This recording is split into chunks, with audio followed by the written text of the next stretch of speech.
জন্মের পরের থেকে আমার জন্য রিজার্ভ আছে যতটুকু, 50 বছর বাঁচবো, 60 বছর বাঁচবো, যতটুকু হায়াত আমার জন্য নির্ধারিত করা আছে, নির্ধারণ করা আছে, প্রতিদিন একদিন একদিন করে কমে যেতেছে।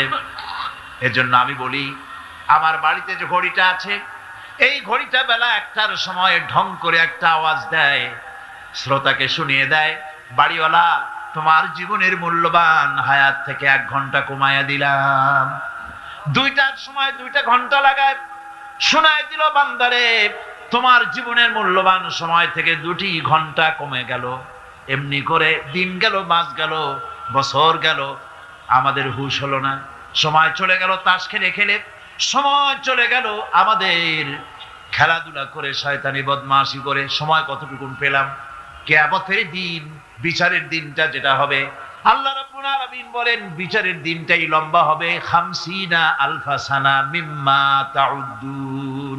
বিচারের দিনটা লম্বা হবে কত বছর? 50,000 বছর। কত বছর? দুনিয়ায় যেভাবে তুমি হিসাব করো, দুনিয়ার গণনা অনুযায়ী হাসরের বিচারের দিনটা হবে 50,000 বছরের মতো লম্বা। এক কিতাবে দেখেছি, তিনি লিখেছেন হিসাব করে, কিয়ামতের ওই দিনটার হিসাবে 50,000 বছর একটা দিন লম্বা। ওই হিসাবে পৃথিবীতে যারা 60 বছর বাঁচলো, সে যেন আখিরাতে 2 মিনিট দুনিয়ায় বাঁচলো। চিন্তা করেছে?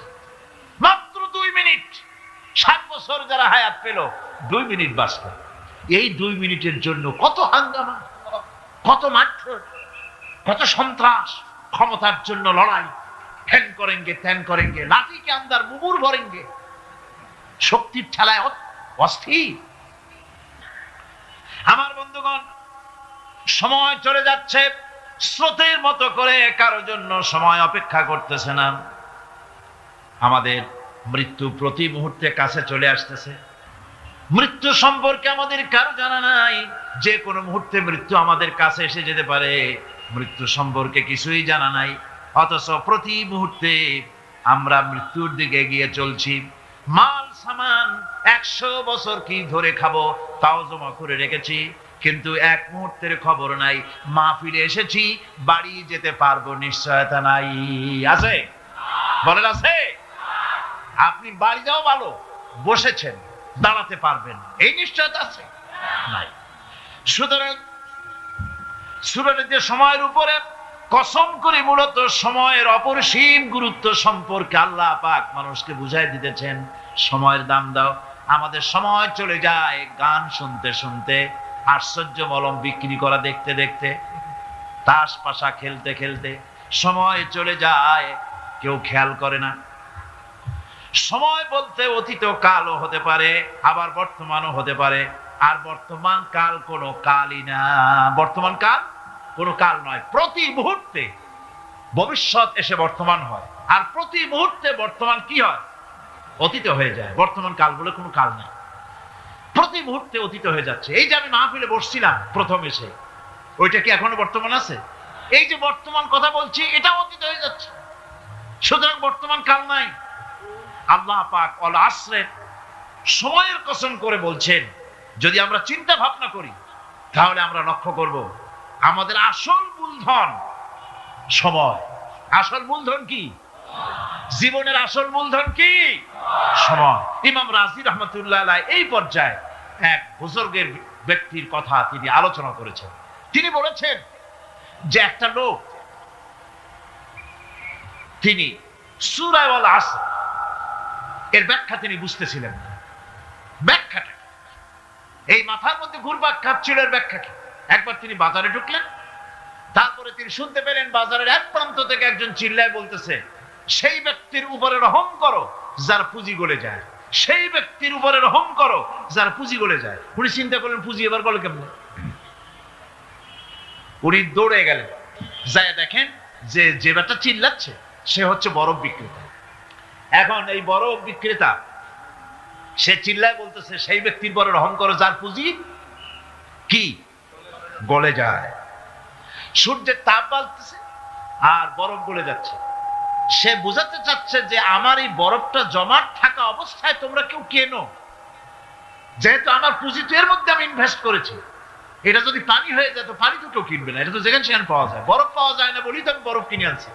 তোমরা আমার প্রতি দয়া করো, তাড়াতাড়ি করে বরফটা কিনে নিয়ে যাও। ইমাম রাজি রহমাতুল্লাহ আলাইহি বলেন, বুজুর্গ ব্যক্তি চিৎকার মেরে বললেন, আল্লাহু আকবার, আমি কিন্তু এই বরফ বিক্রেতার ঘোষণার মধ্য দিয়ে সূরা ওয়াল আসরের তাফসীর আমি বুঝে ফেলেছি।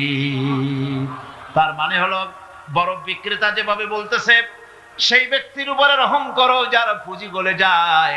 আমারও তো একটা পুঁজি আছে, ওই পুঁজির নাম হায়াত। প্রতি মুহূর্তে আমার পুঁজি তো গলে যেতেছে, আমার পুঁজি তো গলে যায়, প্রতি মুহূর্তে কমে যেতেছে। আহারে, এই পুঁজি যে গলে গেল, ধরে রাখতে পারলাম না, এই জন্য কিছুই তো করতে পারি নাই। সূরা ওয়াল আসরের ভিতরে মানুষের আয়ুষ্কাল দেওয়া হয়েছে, বরফ গলে যাওয়ার মতো দ্রুত সে আয়ু কমে যাচ্ছে। একে যদি নষ্ট করে ফেলা হয়, ভুল কাজে ব্যয় করা হয়, সেটাই হচ্ছে মানুষের মূল ক্ষতি। মানুষের মূল ক্ষতি।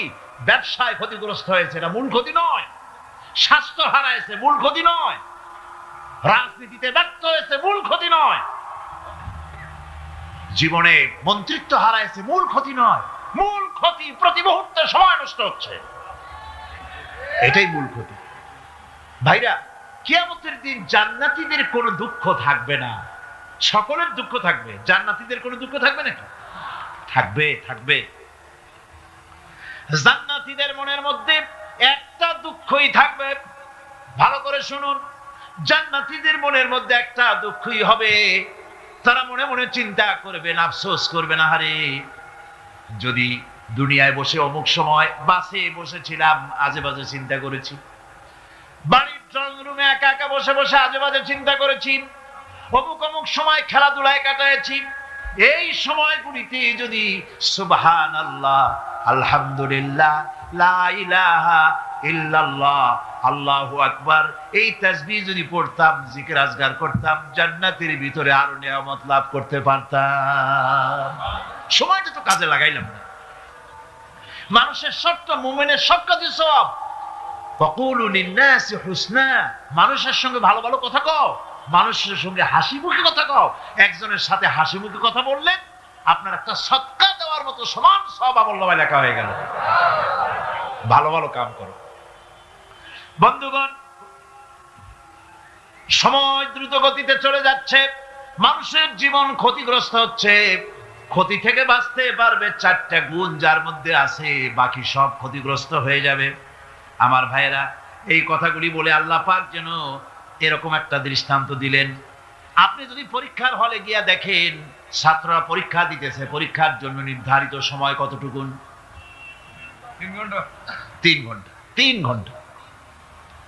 আপনি গিয়ে দেখলেন কোন একজন পরীক্ষার্থী পরীক্ষা দিতে গিয়ে আর একদিকে তাকায় আছে, আকাশের তারা গুনতেছে, অথবা সে গল্প করতেছে, অথবা পরীক্ষা বাদ দিয়ে আজে বাজে কিছু লিখতেছে।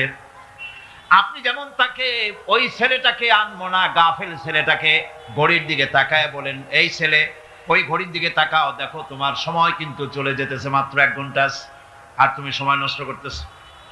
আল্লাহ যেন স্নেহ পরবশে তাম পৃথিবীর গোলামদেরকে, বান্দাদেরকে আঙ্গুল নির্দেশনা দিয়ে বলছেন, বান্দারা, প্রতি মুহূর্তে তোর জীবনের মূল্যবান সময় চলে যেতেছে। ইনসান বলতে শুধু মুসলমান না, ইনসান বলতে কি মুসলমান শুধু না, আল ইনসান, মানব মণ্ডলী, বিশ্বের সমস্ত মানুষকে আল্লাহ বলছেন, হিন্দু, খ্রিস্টান, বৌদ্ধ, নাসারা, ইহুদি, মজুসি, মুসলমান, বিশ্বের সব মানুষকে আল্লাহ বলছেন। যেহেতু আল্লাহ স্রষ্টা, মানুষের ব্যাপারে সার্বিক কল্যাণময় কথা কে বলতে পারেন? কে বলতে পারেন? সে আল্লাহ রাব্বুল আলামিন বলছেন, সময় চলে যাচ্ছে, ও পৃথিবীর মানুষেরা। এই মানুষ বলতে আল্লাহ রাব্বুল আলামিন কোন ব্যক্তি, কোন গোষ্ঠী, কোন জাতিকে বলেন নাই, বলেছেন সমগ্র মানবতাকে। এর অর্থ হচ্ছে সূরাটিতে উল্লেখ্য 4টি গুণ যদি আমল করতে পারে লোকেরা, যেই ব্যক্তি করবে, যেই সমাজ করবে, যেই রাষ্ট্র করবে, যেই গোষ্ঠী করবে, যেই জাতি করবে, তারাই ক্ষতি থেকে বেঁচে যাবে। আর যারা করবে না, তারা ক্ষতিগ্রস্ত হবে। কি হবে বলুন? এখন আল্লাহ পাকের কথা শুনুন, আল্লাহ পাক বলছেন ওয়াল আসরি ইন্নাল ইনসানা লাফি খুসর। খুসরিন, এই যে খুসর, খাসারা, এই শব্দটা হচ্ছে আবিধানিক অর্থে ক্ষতি হচ্ছে লাভের বিপরীত। লাভের বিপরীত কি? ক্ষতি। নাফা, এই নাফার বিপরীত কি? নোকসান। খাসারাটা কি? নোকসান বলা হয় পুঁজি 50,000 খাটাইছিলাম, লাভ করতে পারি নাই, পুঁজি ঠিক আছে, এটাকে বলা হয় নোকসান। এটাকে কি বলা হয়? নোকসান। কিন্তু আমি পুঁজি খাটিয়েছিলাম 50,000 টাকা, লাভ তো হয়ই নাই, পুঁজিও চলে গেছে, আমও গেছে সালাও গেছে, আমও নাই সালাও নাই। এইটারে আরবিতে কি বলা হয়? ফাসাদ, দেউলিয়া। দেউলিয়া হয়ে গেছে। দেউলিয়াটা বোঝেন ভালো আপনারা, দেউলিয়া হয়ে গেছে। কোরআন লাভ বা সাফল্যের ধারণা যেমন নিছক পার্থিব নয়, সমৃদ্ধির কথা শুধু পার্থিব নয়, জন্ম থেকে শুরু করে মৃত্যু পর্যন্ত। কোরআনের লাভের কথা যখন বলা হয় তখন জন্ম থেকে মৃত্যু পর্যন্ত, আখিরাত পর্যন্ত, কিয়ামত পর্যন্ত। ক্ষতিটাও জন্ম থেকে শুরু করে মৃত্যু পর্যন্ত, কিয়ামত পর্যন্ত ক্ষতিটাও। এই ক্ষতি থেকে বাঁচাবার জন্য কোরআনে কারিমে বিভিন্ন জায়গায় এই খাসারা শব্দ ব্যবহার করা হয়েছে। আল্লাহ রাব্বুল আলামিন বলছেন ওয়ামান খাফফাত মাওয়াজিনুহু ফাউলাইকাল্লাযীনা খাসিরু আনফুসাহুম বিমা কানু বিআয়াতিনা ইয়াযলিমুন। যাদের পাল্লা ভারী হবে কিয়ামতে তারাই হবে সফলকাম, আর যাদের পাল্লা হালকা হবে, নেকির পাল্লা, নেকির পাল্লা যাদের হালকা হবে তারা হবে ক্ষতিগ্রস্ত। তারা নিজেদের ক্ষতি নিজেরাই ক্ষতি সাধনকারী হবে কিয়ামতের দিন। কাজে মানুষের জীবনের সমুদয় কার্যাবলীর ভালো অংশ যদি খারাপ অংশের উপরে বিজয়ী হয়, তারপরে খারাপ অংশ পাওনাদারদের দিয়ে টিয়া, এরপরে যদি নেকি কিছু বাকি থাকে তাহলে বোঝা গেল লোকটা কিয়ামতে নাজাত পাবে। আর যদি ভালো কাজের উপরে খারাপ কাজ বিজয়ী হয়ে যায় আর সমস্ত পাওনাদারদেরকে পাওনা মিটাইয়া তারপরেও পাপ বাকি থেকে যায়, এক চাইতে খাসারা পৃথিবীতে, আকাশে জমিনে কিছুই আর হবে না। এর থেকে বাঁচার জন্য আল্লাহ পাক এই খাসারা থেকে বাঁচার জন্যই মানুষকে এই কথা বলছেন। এই কথাটি কোরআনে কারিমের অন্য একটি আয়াতে আরো সুন্দর করে বলা হয়েছে। যারা নাকি এই দুনিয়ার বুকে যারা নিজেদের পুঁজি খাটাইছে, জীবনের পুঁজি সুদ কামাইতে খাটালো, জীবনের পুঁজি খাটালো হারাম কামাইয়ের ভিতরে, অন্যায় কাজের ভিতরে, যারা জীবনের পুঁজিকে আল্লাহর দ্বীনের কাজে লাগাতে পারে নাই, তাদের সম্পর্কে বলা হচ্ছে হাসিরাত দুনিয়া ওয়াল আখিরাতা যালিকা হুয়াল খুসরানুল মুবিন। হাসিরাত দুনিয়া ওয়াল আখিরা, দুনিয়াও ক্ষতিগ্রস্ত, আখিরাতেও ক্ষতিগ্রস্ত। এটা হচ্ছে তার জন্য সুস্পষ্ট ক্ষতি, এর থেকে বড় ক্ষতি আর কিছুই হতে পারে না। আল্লাহ পাক কোরআনে কারীমে অন্যত্র বলেছেন وَنُنَزِّلُ مِنَ الْقُرْآنِ مَا هُوَ شِفَاءٌ وَرَحْمَةٌ لِّلْمُؤْمِنِينَ وَلَا يَزِيدُ الظَّالِمِينَ إِلَّا خَسَارًا।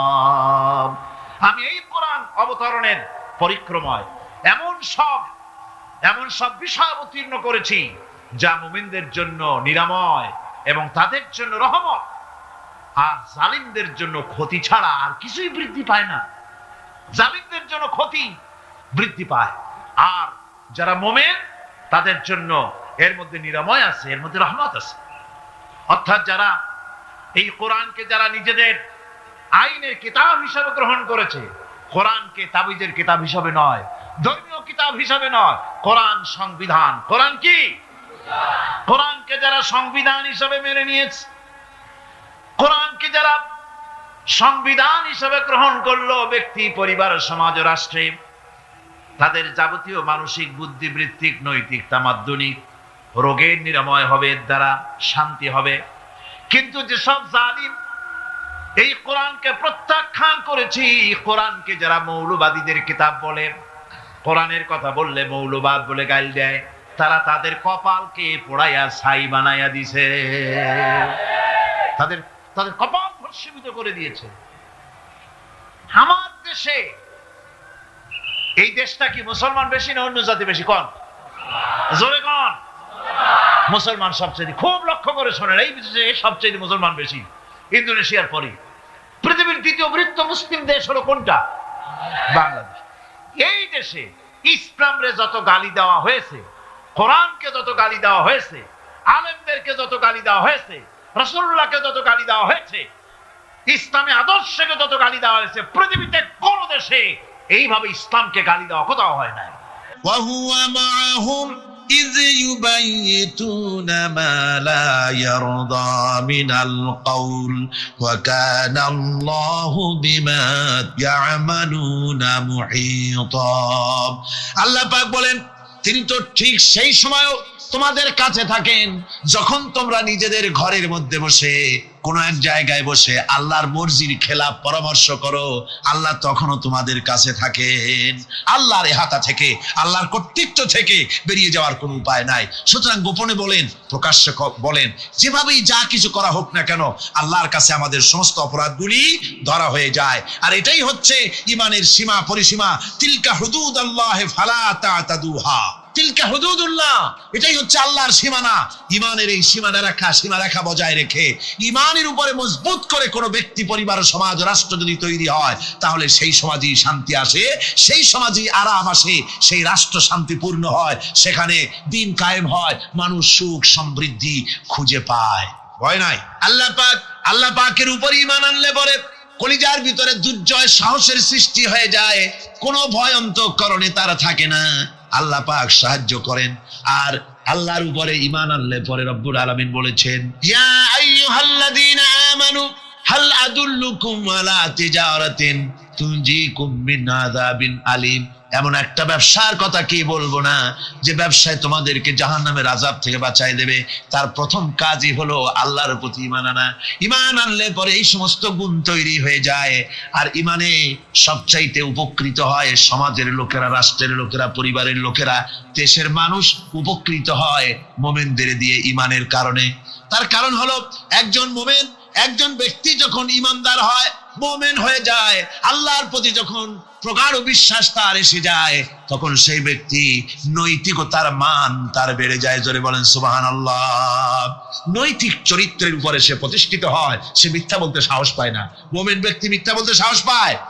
কেন পায় না? মিথ্যা বলতে সাহস পায় না, ঠকাতে সাহস পায় না, ওজনে কম দিতে সাহস পায় না, শয়তানি বদমাশি করতে সাহস পায় না। তার কারণ হলো আল্লাহ পাক বলে দিয়েছেন, মুমিন কোরআনের ভিতরে পড়েছে, ইয ইয়াতালাক্কাল মুতালাক্কিয়ানি আনিল ইয়ামিনি ওয়া আনিশ শিমালি কাঈদ। দুজন নিয়ন্ত্রণকারী ফেরেশতা তোমার ডানে এবং বামে বসে বসে তোমাকে নিয়ন্ত্রণ করছে। কোথায় যাও, কি করো, এই ফেরেশতারা বসে বসে সব দেখতেছে।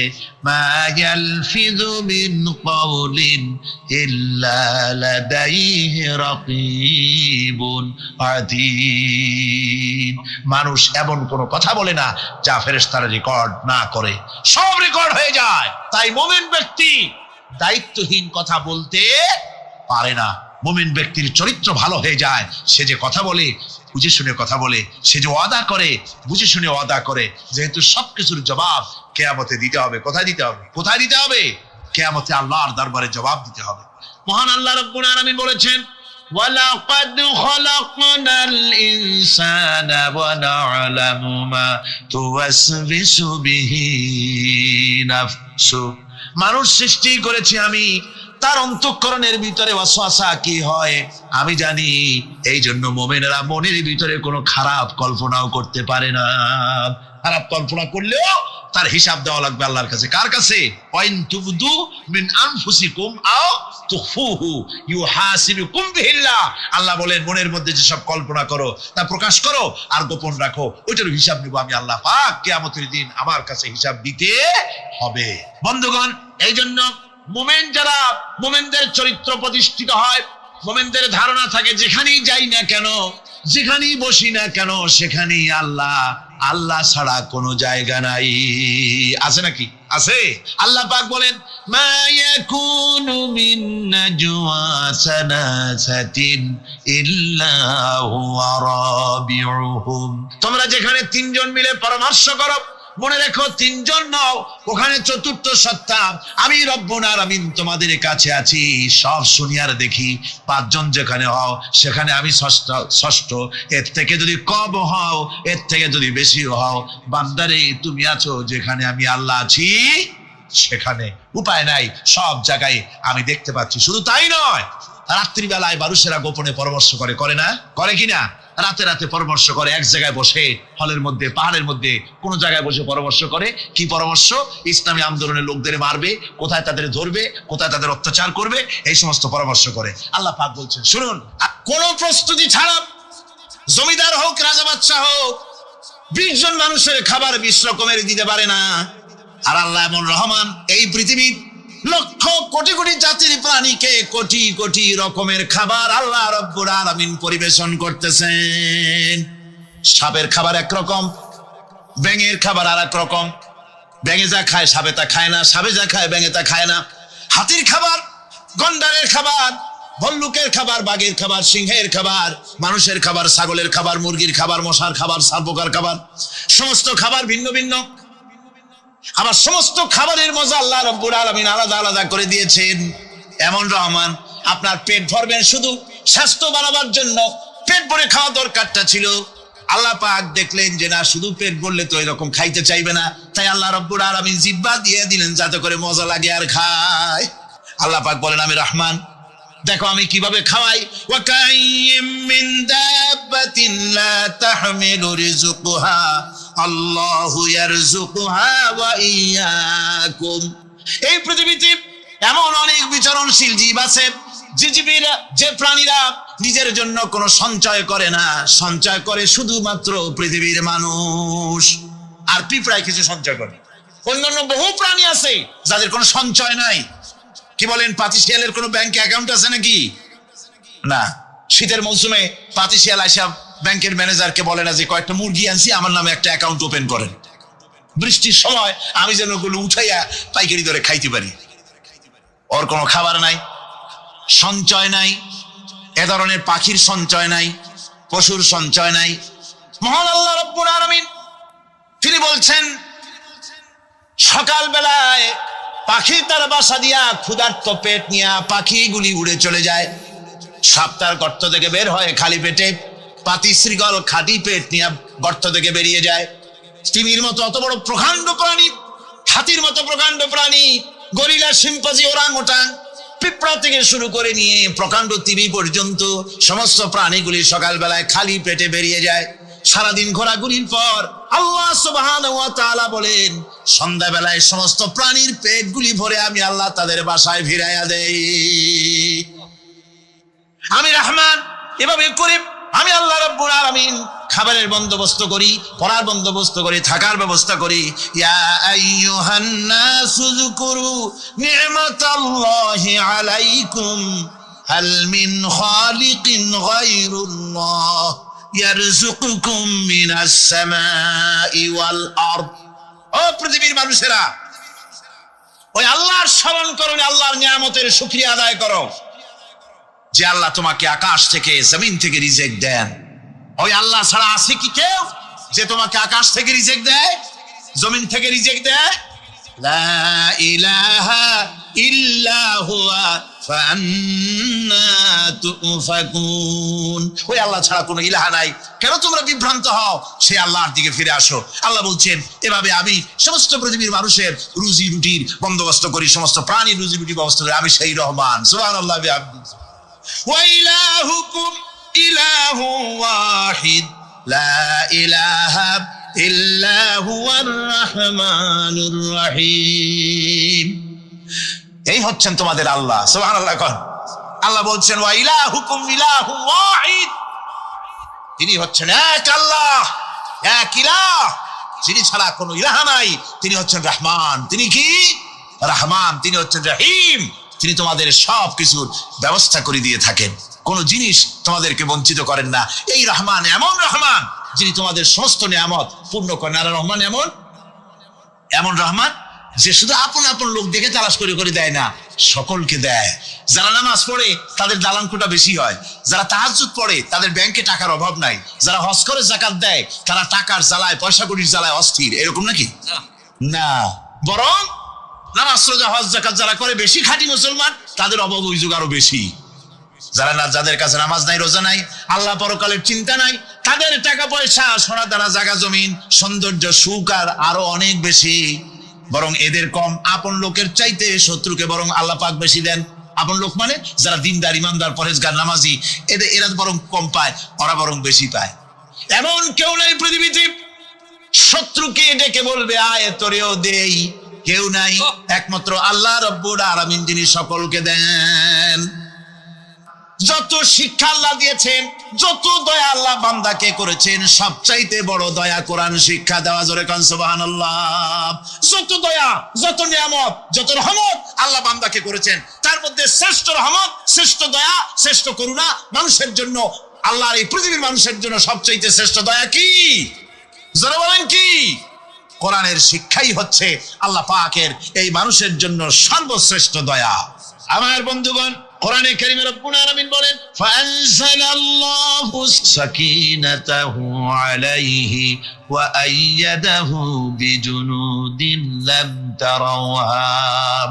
আল্লাহ পাক তার মনের মধ্যে গভীর প্রশান্তি এবং স্বস্তি দান করলেন, আর এমন সৈন্য দিয়ে সাহায্য করলেন যে সৈন্যদেরকে তোমরা দেখতে পাও না। এভাবে করে রব্বুল আলামিন মুমিনদের বিপদে আপদে মুসিবতে সব সময় আল্লাহ পাক মুসলমানদেরকে সাহায্য করেছেন। জোরে বলেন সুবহানাল্লাহ। মুমিনদের সাহায্যকারী আল্লাহ। তাই ইসলামী আন্দোলনের সাথে যারা আছে, যারা কর্মী, যারা নেতা, যারা মুমিন, যারা ঈমানদার, মেঘের মতো প্রচন্ড কালো মেঘ হয়ে চতুর্দিক থেকে অন্ধকারের মতো সে এসেছে বিপদ, কোন বিপদ না। আল্লাহ পাক সাহায্যকারী। কে সাহায্যকারী? জোরে বলেন সাহায্যকারী কে? আল্লাহ সুবহানাহু ওয়া তাআলা। জান্নাতের মধ্যে আল্লাহ পাক হুরদের সঙ্গে জান্নাতীদের বিয়ের ব্যবস্থা করে দিবেন। কোরআনে কারীমে আল্লাহ পাক বলেন মুত্তাকিইনা আলা সুরুরিন মাসফুফাতিন ওয়া যাওয়াজনাহুম বিহুরিন ঈন। সামনাসামনি ভাবে সাজানো সারি সারি আসন সমূহের উপর তারা ঠেস লাগায় বসে থাকবে, আর আল্লাহ রাব্বুল আলামিন হুরদের সাথে জান্নাতীদের বিয়ের ব্যবস্থা করে দিবেন। যেসব হুরের সঙ্গে বিয়ে হবে তাদের আল্লাহ পাক বিবরণ দিচ্ছেন কি রকম হবে তারা। লাম ইয়াতমিসহুন্না ইনসুন ওয়ালা জান। এর পূর্বে জিন এবং ইনসান এদেরকে কেউ স্পর্শ করে নাই। কি রকম তারা? কাআন্নাহুন্নাল ইয়াকুতু ওয়াল মারজান। যেমন ঝিনুকের ভিতরে মণিমুক্তা থাকে, এইভাবে আল্লাহ পাক তাদেরকে পবিত্র করে রেখে দিয়েছেন। আমার প্রিয় ভাইরা, আল্লাহ রাব্বুল আলামিন কোরআনে কারীমের ভিতরে বলেছেন ফাবিআইয়ি আলা'i রাব্বিকুমা তুকাযযিবান। জান্নাত দান করে আল্লাহ পাক এবার জান্নাতীদেরকে সম্বোধন করে বলবেন ইয়া ইবাদি লা খাউফুন আলাইকুমুল ইয়াওমা ওয়া লা আনতুম তাহজানুন। হে আমার বান্দারা, লা খাউফুন আলাইকুমুল ইয়াওম, আজ আর কোনো ভয় নাই। সুবহানাল্লাহ, সুবহানাল্লাহ। বান্দাদের কাছে কিছুদিনের জন্য এগুলিকে আমানত রাখা হয়েছে। আমাদের ঘর আছে, বাড়ি আছে, ব্যবসা আছে, বাণিজ্য আছে, জায়গা আছে, জমিন আছে, গরু আছে, বাছুর আছে, এই সবগুলি কিছুদিনের জন্য আমাদের কাছে কি রাখা হয়েছে? আমানত। আমানতের মাল আপনি আপনার ইচ্ছা মতো খরচ করতে পারবেন না। আমানতের মাল কি ইচ্ছা মতো খরচ করা যায়? যায় না। আমানতের মালকে খরচ করতে হলে মূল মালিকের ইচ্ছা অনুযায়ী খরচ করতে হবে। মূল মালিককে আল্লাহ রাব্বুল আলামিন বলছেন ইন্নাল্লাহা ইশতারা মিনাল মুমিনিনা আনফুসাহুম ওয়া আমওয়ালাহুম বিআন্না লাহুমুল জান্নাহ। আমি আমার মুমিনের জান এবং মালকে খরিদ করে নিয়েছি, বিনিময় জান্নাত দিয়ে দিয়েছি। তোমার কাছে যে জান আছে, মাল আছে, এটা তোমার নয়, এটা আমার আমানত তোমার কাছে। সুতরাং এই আমানত খরচ করতে হবে মূল মালিকের ইচ্ছা অনুযায়ী। সমাজের এক শ্রেণীর লোক প্রচুর বিত্তের মালিক হবে, সমাজের এক শ্রেণীর লোক প্রচুর বিত্ত এবং সম্পদের মালিক হয়ে ভোগ বিলাসের আনন্দের স্রোতে ভেসে যেতে থাকবে, নিজেকে ভাসিয়ে দেবে। আর এক শ্রেণীর লোক অনাহারে অর্ধাহারে কষ্ট করবে। এ বিধান ইসলামের নয়। কেউ থাকবে 10 তলায় আর কেউ থাকবে গাছতলায়, কেউ খাবে পোলাও কোরমা বিরিয়ানি আর কারো কিসমতে মরুচ পোড়াও হবে না। এ বিধান আল্লাহর নয়। ইসলামের বিধান হচ্ছে এই যে আল্লাহ যে সব সম্পদ মানুষকে দান করেছেন, এই সম্পদের ভিতরে বিত্তহীনদের অধিকার রাখা হয়েছে। বিত্তহীন যারা, যারা গরিব, যাদের কিছু নাই, তারা আপনার করুণার পাত্র নয়। কি বলেন, তারা কি ধনীদের করুণার পাত্র? কোরআনে কারিমে আল্লাহ বলেন, ওয়াল্লাযীনা ফী আমওয়ালিহিম হাক্কুল লিসসাইলি ওয়াল মাহরুম। ধনীদের সম্পদের ভেতরে গরিবদের, বিত্তহীনদের অধিকার রয়েছে, সে অধিকার আদায় করে দাও। দান করা এমনি দিয়ে দেওয়া এক জিনিস, গরিবদেরকে বিত্তহীনদেরকে ইসলাম করুণার পাত্র বানায় নাই, বলেছে অধিকার। অধিকারটা বড় মজবুত কথা, এ কথার লোড আছে, ওয়েট আছে। আপনার আমার সম্পদের, অর্থাৎ যাদের বিত্ত আছে, বিত্ত সম্পদওয়ালা সম্পদশালী লোকেদের সম্পদের ভেতরে গরিবদের অধিকার রয়ে গেছে, সে অধিকার আদায় করতে হবে। ইসলাম সকল মানুষের দারিদ্র দূর করে বেঁচে থাকার মৌলিক অধিকার প্রতিষ্ঠিত করেছে। রাসূল করিম সাল্লাল্লাহু আলাইহি ওয়াসাল্লাম বলেছেন, লাইসা লি ইবনি আদম হাক্কুন সিওয়া হাযিহিল খিসাল, বাইতুন ইয়াসকুনুহু ওয়া সাওবুন ইউআরি আওরাতাহু ওয়া জালফাল খুবজি ওয়াল মা, আখরাজাহু তিরমিজি। তিরমিজি শরীফের হাদিসের ভেতরে এসেছে, রাসূল করিম সাল্লাল্লাহু আলাইহি ওয়াসাল্লাম বলেছেন, প্রত্যেকটি বনি আদমের তার বাস করার জন্য একটা গৃহ, এবং লজ্জা ঢাকার জন্য, শীত নিবারণের জন্য তার বস্ত্র, আর ক্ষুধা মিটাবার জন্য তার পানি আর রুটি ইত্যাদির ব্যবস্থা করতে হবে। চাই সে মুসলমান হোক আর হিন্দু হোক আর খ্রিস্টান হোক, বনি আদম, আদমের সন্তান যে মানুষ, যে তার এই অধিকার ইসলাম প্রতিষ্ঠিত করেছে। আজ বলা হচ্ছে খাদ্য বস্ত্র বাসস্থান সমাধান দেবে অমুকরা তমুকরা, এরকমের স্লোগান হয় না? ওরা দিতে পারবে না, ওরা দিতে পারে নাই। খাদ্য বস্ত্র শিক্ষা চিকিৎসা বাসস্থানের গ্যারান্টি দিয়েছে কোরআন, দিয়েছে আল্লাহ রসুল জনাব মুহাম্মদ রাসূলুল্লাহ সাল্লাল্লাহু আলাইহি ওয়াসাল্লাম। ইসলাম অর্থনৈতিক নিরাপত্তার জন্য যে সব পন্থা অবলম্বন করেছে, সেটা হচ্ছে যে সমাজের কর্মক্ষম সকল ব্যক্তি রুজির জন্য পরিশ্রম করবে, কেউ বসে থাকতে পারবে না। এটা হচ্ছে ইসলামের নিয়ম, কেউ বসে থাকতে পারবে না। কোরআনে কারীম বলছে, ফাইযা কুদিয়াতিস সালাতু ফান্তাশিরু ফিল আরদ ওয়াবতাগু মিন ফাদলিল্লাহ। ফাইযা কুদিয়াতিস সালাত, যখন তোমার নামাজ সম্পূর্ণ হয়ে গেল, ফান্তাশিরু ফিল আরদ, ছড়িয়ে পড়ো আমার জমিনের উপরে, ওয়াবতাগু মিন ফাদলিল্লাহ, আর আমার অনুগ্রহ অনুসন্ধান করো। রুজি কামানো কোনো খারাপ জিনিস না। কেউ মনে করে সারাদিন বসে বসে আল্লাহর জিকির করব, কেউ দুনিয়াটারে ঝামেলা মনে করে জঙ্গলে চলে যেতে চায়। এটা নিয়ম না। আপনি বসে থাকতে পারবেন না, আপনাকে কাজ করতে হবে। রুজি কামাই করাটাকে কোরআনে কারিমে এতটা সম্মান দিয়েছে, যেটাকে ফদলুল্লাহ বলা হয়েছে। ফদলুল্লাহ এটা আল্লাহর অনুগ্রহ, সুবহানাল্লাহ বলেন। এটাকে ফদলুল্লাহ বলা হয়েছে, এটা জিনাতুল্লাহ বলা হয়েছে। আপনি যে কাপড় চোপড় ব্যবহার করেন, এই কাপড় চোপড়ের ব্যাপারে আল্লাহ পাক প্রশংসা করেছেন, কাপড় চোপড় সুন্দর পরতে বলেছেন।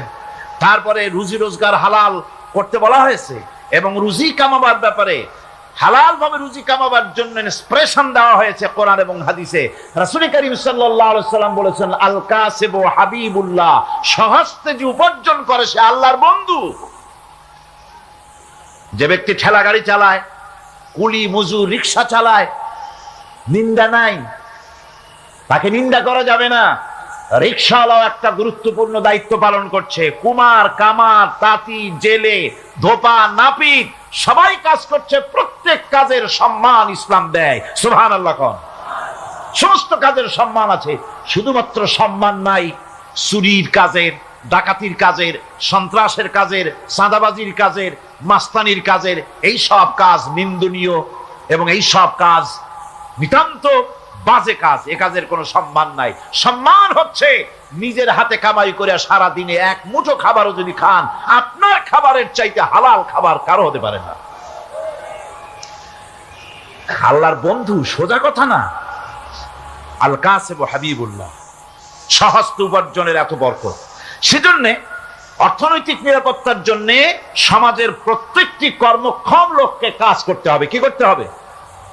নামাজ পড়া হয়ে গেছে, এখন আর বসে থাকা চলবে না, নেমে পড়ুন কাজের জন্য, আল্লাহর অনুগ্রহ অনুসন্ধান করুন।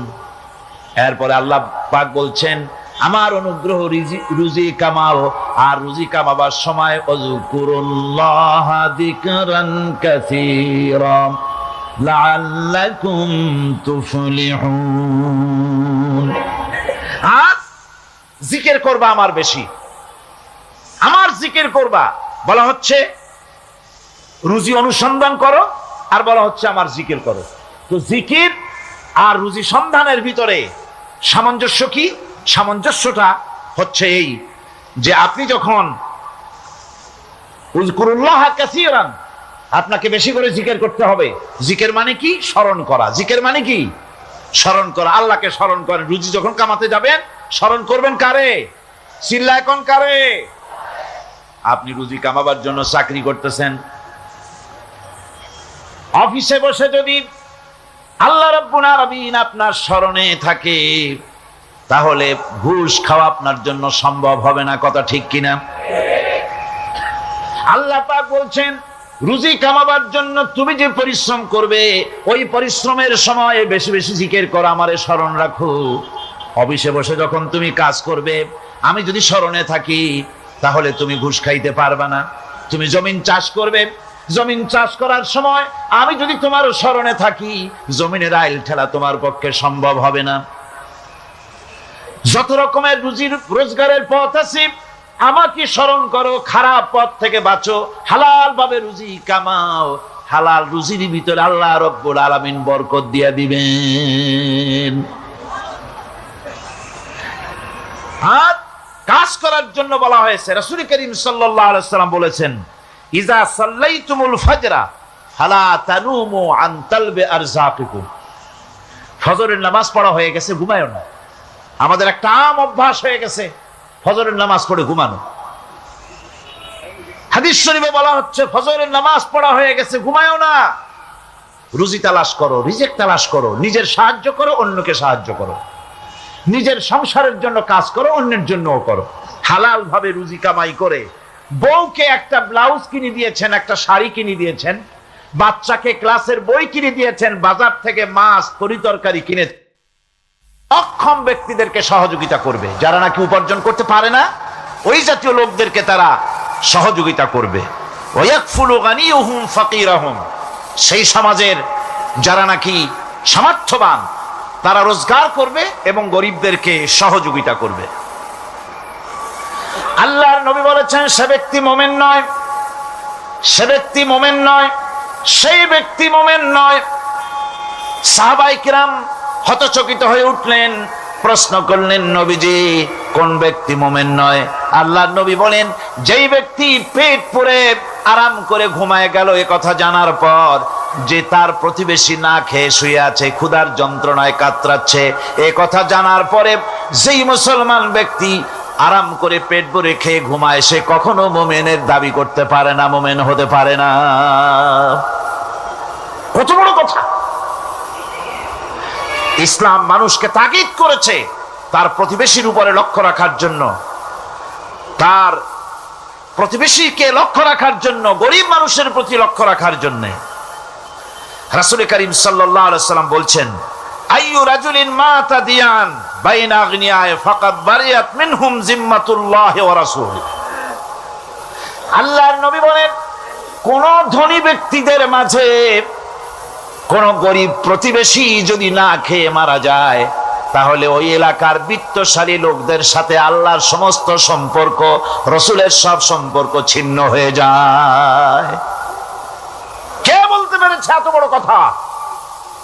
মানুষের অর্থনৈতিক নিরাপত্তার জন্য কত বড় কথা বলেছে ইসলাম, বলেছে বিশ্বনবী জনাবে মুহাম্মদ রাসূলুল্লাহ সাল্লাল্লাহু আলাইহি ওয়াসাল্লাম।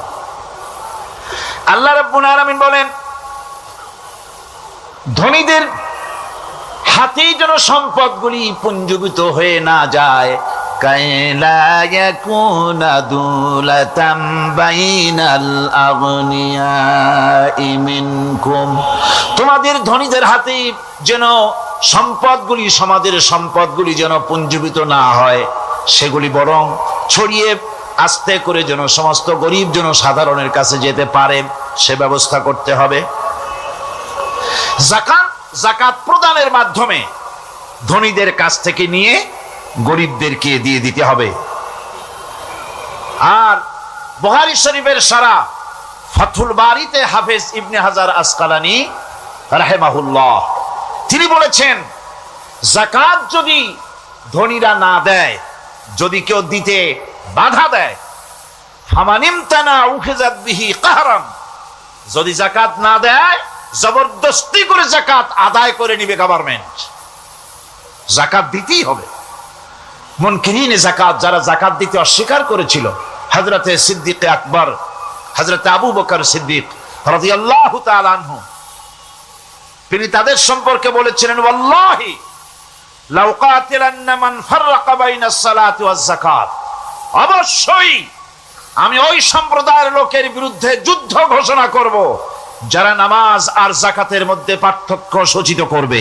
যারা নামাজ তো পড়বে কিন্তু যাকাত দিবে না সরকারের কাছে, যাকাত আদায় করবে না, তাদের বিরুদ্ধে যুদ্ধ ঘোষণা করব। ইসলামী সরকার যদি প্রতিষ্ঠিত হয়, তাহলে এই যাকাত আদায় করা হবে। যাকাত কেউ নিয়ে বসে থাকতে পারবে না, যাকাত আদায় করা হবে। আমাদের দেশে নিয়ম মাফিক যদি যাকাত আদায় করা হতো, এই দেশ যদি ইসলামী গভর্নমেন্ট হতো, আল্লাহ যেন দয়া করে দেন, কন্যা আমিন। আল্লাহ পাক যদি দয়া করে দেশটারে ইসলামী রাষ্ট্র বানায় দেন, তাহলে যাকাত তো আদায় করে নেওয়া হবে, যাকাত দিতে আপনি বাধ্য। গরিব মানুষ থাকবে না। এখনো বাংলাদেশে নিয়ম মাফিক যদি যাকাত আদায় করা হয়, নিয়ম মাফিক মানে সোনার যাকাত, রূপার যাকাত, নগদ ক্যাশের যাকাত, ফসলের ওষুধ, সঠিকভাবে যদি আদায় করা হয়, তো একেবারে কম করে হলেও 1000 কোটি টাকা যাকাতের টাকা কালেকশন হতে পারে। এটা কি কম কথা? 1000 কোটি টাকা, এই টাকা আদায় করা হচ্ছে না। এই টাকা আদায় না করার কারণে যে শূন্যতার সৃষ্টি হচ্ছে, এই ভ্যাকুয়ামকে পূর্ণ করার জন্য এগিয়ে এসেছে 7 সমুদ্র 13 নদীর উপর থেকে এনজিওরা। এনজিওরা এসে আমাদের দেশে, সব এনজিও খারাপ আমি তা বলি না, বহু এনজিও আছে যারা এদেশের উন্নয়নের, আর্থসামাজিক উন্নয়নের জন্য তারা প্রচেষ্টা করছে। রাস্তাঘাট, স্কুল কলেজ, চিকিৎসা ইত্যাদির দিকে কাজ করছে। যতগুলি এনজিও আমাদের দেশে আছে, তার ভিতরে 52টা এনজিও গোনা বাছা যারা ইসলামের প্রকাশ্য দুশমন, আর এর শীর্ষস্থানে আছে ব্রাক। এই এনজিওগুলি তারা আমাদের দেশে এসে সুদি কারবার শুরু করেছে, পরিপূর্ণভাবে সুদের কারবার। ব্যাংকের থেকে যদি আপনি লোন নেন তাহলে 15 or 17% ইন্টারেস্ট দিতে হবে, আর ওদের কাছ থেকে যে সুদ, যে টাকা নেওয়া হয় সেই টাকায় গ্রামীণ ব্যাংক থেকে শুরু করে ব্রাক বলেন, কারিতাস বলেন, অক্সফাম বলেন, অ্যাডাপ বলেন, যেগুলি আছে এগুলি সুদ নেয় 30 থেকে 34% পর্যন্ত। গোটা জাতিকে গ্রাম পর্যায়ে তারা সুদের নিবিড় চাষ করতেছে, ঘরে ঘরে সুদ পৌঁছে দিয়েছে, মুসলমান নারীদেরকে বেহুরমতি করেছে, ইসলামের ঐতিহ্য ধ্বংস করতেছে, নারীদেরকে বিপর্দা করতেছে, আমার দেশের ফ্যামিলি স্ট্রাকচারকে এনজিওরা ধ্বংস করে দিচ্ছে।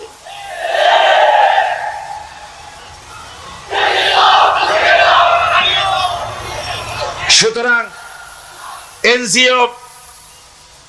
এনজিওরা এই সুযোগটা পেত না। যদি যাকাত কালেকশন করা হতো আর যাকাত দিয়ে, যাকাত যে সব জায়গায় খরচ করতে হয় সেই খরচ করার জায়গাগুলিতে সঠিকভাবে যদি ব্যয় করা হতো এই অবস্থা হতো না। বাংলাদেশে সম্পদের অভাব নাই। যারা বলে বাংলাদেশ গরিব, আমি তাদের সাথে একমত নই। আক্ষরিক অর্থে বাংলাদেশ গরিব নয়, বাংলাদেশে সম্পদ আছে। বাংলাদেশে যে জিনিসটার অভাব সেটা হচ্ছে ইনসাফ ভিত্তিক বন্টনের অভাব। এখানে কেউ তো 1000 বিঘা জমির মালিক, বিঘা বুঝেন না কি কন আপনারা? কানি। কেউ তো 1000 কানির মালিক, আর কারো তো রান্নাঘর উঠাবার জায়গা নাই। কথাটাই ঠিক কিনা? কেউ তো শত শত কোটি টাকা, কত কোটি টাকা যে আছে তা হিসাব করে মাসখানেক লাগবে, গুনিয়া খুলাইতে পারবে না। আর কারো তো একটা ট্যাবলেট কেনার পয়সা নাই। সুতরাং আমার দেশে যেভাবে গরিব বলা হয় আক্ষরিক অর্থে ওইভাবে আমার দেশ গরিব নয়। আমাদের দেশে সম্পদ আছে, বহুত জমি অনাবাদি ফেলে রাখা হয়েছে। রাসূল করিম সাল্লাল্লাহু আলাইহি ওয়াসাল্লাম বলেছেন, সেই ব্যক্তির জমিন রাখার অধিকার নাই যে ব্যক্তি তা চাষের আওতায় না আনে। আছে না বহুত জমি পড়িয়া? আবাদযোগ্য জমি আমাদের দেশে আছে যা, তার 2,40,00,000 একর। আমাদের ভূমি সম্পদ রয়েছে, বনজ সম্পদ যা আছে সেটা হচ্ছে 32,53,860 একর জুড়ে বিরাট বনজ সম্পদ আমাদের আছে। ভূমি সম্পদ আছে, বনজ সম্পদ আছে। আমাদের রয়েছে পানি সম্পদ, প্রায় 250 নদী, 3,600 বর্গ মাইল জুড়ে নদীগুলো প্রবাহিত আছে। আমাদের পানি সম্পদ আছে। আমাদের গ্যাস সম্পদ আছে, যে গ্যাস অন্তত 100 বছর চলতে পারে। প্রত্যেক বাড়িতে বাড়িতে গ্যাসের সংযোগ দিলেও 100 বছরে ফুরাবে না। আলহামদুলিল্লাহ কইতে ইচ্ছা করে না? জোরে কোন আলহামদুলিল্লাহ। আমাদের গ্যাস সম্পদ রয়েছে, আমাদের মৎস্য সম্পদ আছে, পশু সম্পদ আছে, কৃষি সম্পদ আছে, আরো রয়েছে বিপুল জনশক্তি। জনশক্তিকে আজ সবচাইতে বার্ডেন মনে করা হয়। জনশক্তিকে বলা হয় বাংলাদেশের সবচাইতে বড় সমস্যা, জনশক্তি সমস্যা। এটা হচ্ছে যে সরকার আসে তারই ভূতে পায়, যে যায় লঙ্কা সে আর মানুষ হালে ফেরে না, মানুষগুলি তার জন্য জ্বালা। অথচ এই মানব শক্তি হচ্ছে শ্রেষ্ঠ শক্তি। ইউনিভার্সিটি জনমের মতো না বাড়াইয়া, এখন তো ইউনিভার্সিটি দাবি করতেছে সকলে, গ্রামে গঞ্জে থানায় রান্নাঘরে সব জায়গায় আমাদের ইউনিভার্সিটি দাও। আর ইউনিভার্সিটির ফজিলত কি তা তো আমরা দেখতেইছি। আমি বলছিলাম ঈমান বিল্লাহ, আল্লাহর প্রতি ঈমান আনলে পরে অসংখ্য উপকার হয়, অসংখ্য বৈশিষ্ট্য আছে। এর 6টা উপকারের কথা আমি বলবো। কয়টা? অসংখ্য উপকারের ভিতরে প্রধান 6টি উপকারের কথা বলবো। এর বললাম কয়টা? 7টে বলেছি। এবার বলো 5ম উপকারের কথা। আল্লাহর প্রতি আপনি পূর্ব পশ্চিমে কতবার মুখ ঘুরালেন? এটাই কিন্তু আপনার আসল সৎ কাজ নয়। আসল সৎ কাজ হলো আল্লাহর প্রতি ঈমান আনা। এই ঈমানের ব্যাপারে 3টা দিন আমরা পার করে দিলাম, এখনো কথা শেষ হয় নাই। আল্লাহর প্রতি ঈমান আনলে পরে যে উপকারটা হবে 5ম নম্বরে, সেটা হলো কঠোর এবং কঠিন বিপদের ভিতরে বান্দার ভিতরে অবিচলতা এবং ধৈর্যের সৃষ্টি হয়ে যাবে। আলহামদুলিল্লাহ। কঠিন বিপদ মুসিবত আসলে পরে সে অবিচল থাকবে। সারা দুনিয়ার বিপদ আপদ, শত্রুতা, দুঃখ, কষ্ট, মুসিবত, জুলুম, নির্যাতন সবকিছু পাহাড়ের মতো উঁচু হয়ে তাকে ঘিরে ফেলবে, কিন্তু তাকে এক চুলও নাড়াতে পারবে না। পৃথিবী একদিকে আর সে একা একদিকে থাকবে। বিরোধিতা তো হবেই, বিপদ তো আসবেই। কবি বলতেছেন, সাথে জাকা রহা হ্যায় असल से इमरोज सते जाका रहा है असल से ता इमरोज चरागे मुस्तफावी से शरारे बुलहबीस। সে আবহমান কাল থেকে শুরু করে মুস্তাফা সাল্লাল্লাহু আলাইহি ওয়াসাল্লামের দীপ শিকার সাথে আবু জাহেল, আবু লাহাবের অগ্নিস্ফুলিঙ্গের টক্কর লেগেই আছে। রাসূলুল্লাহ আল্লাহর দেওয়া এই বিধান, এই দ্বীনের বাতিটা টিম টিম করে জ্বলেছে। আর গর্কি, টর্নেডো, হাজার হাজার মাইল বেগে হ্যারিকেন এসেছে, গর্কি এসেছে, টর্নেডো এসেছে, টাইফুন এসেছে, কিন্তু এই আলো নিবাইতে পারে নাই। সুবহানাল্লাহ। এই আলো নিবাতে পারে নাই। এই শত্রুতা চিরকালে নিবাতে পারবে না। কারণ হচ্ছে আল্লাহ রাব্বুল আলামিন বলেছেন, يريدون ليطفئوا نور الله بأفواههم والله متم نوره ولو كره الكافرون। ওরা চায় মুখের ফু দিয়ে আমার আলোকে নিভিয়ে দেবে, কিন্তু আমি আমার আলোকে পূর্ণতা দান করব, তাতে কাফের বেঈমানদের কলজায় যত জ্বালা যন্ত্রণা হোক আমার দিন কেউ বিজয় দিতে পারবে না। সুবহানাল্লাহ। সুতরাং বিপদে অবিচলতা আসবে, সে অটল হবে, মজবুত হবে। কোরআনে কারীম বলতেছে, ওয়া কাযালিকা জাআলনা লিকুল্লি নাবিয়্যিন আদুওয়াম মিনাল মুজরিমিন। এই পৃথিবীতে এমনি করে আমি সকল নবীদের শত্রু বানিয়েছি, সব পাপিষ্ঠ অপরাধীদেরকে। নবীদের সাথে বিরোধিতা করেছে কারা? পাপিষ্ঠরা, অপরাধীরা। আজও খুঁজে দেখেন, আজও ইসলামী আন্দোলনের বিরোধিতা যারা করে সবগুলি কি পাপিষ্ঠ? সত্য কি না কর? ইসলামী আন্দোলনের বিরোধিতা যারা করে হিসাব করে চোখ দিয়ে তাকায় দেখেন, খুঁজে দেখেন তাদের নামগুলি। মদখোর, জেনাকার, বদমাশ, চোর, হাইজাকার, বেনামাজি, লুটেরা, মিথ্যাবাদী, সবচাইতে সমাজের নিকৃষ্ট লোকগুলি ইসলামের বিরোধিতা।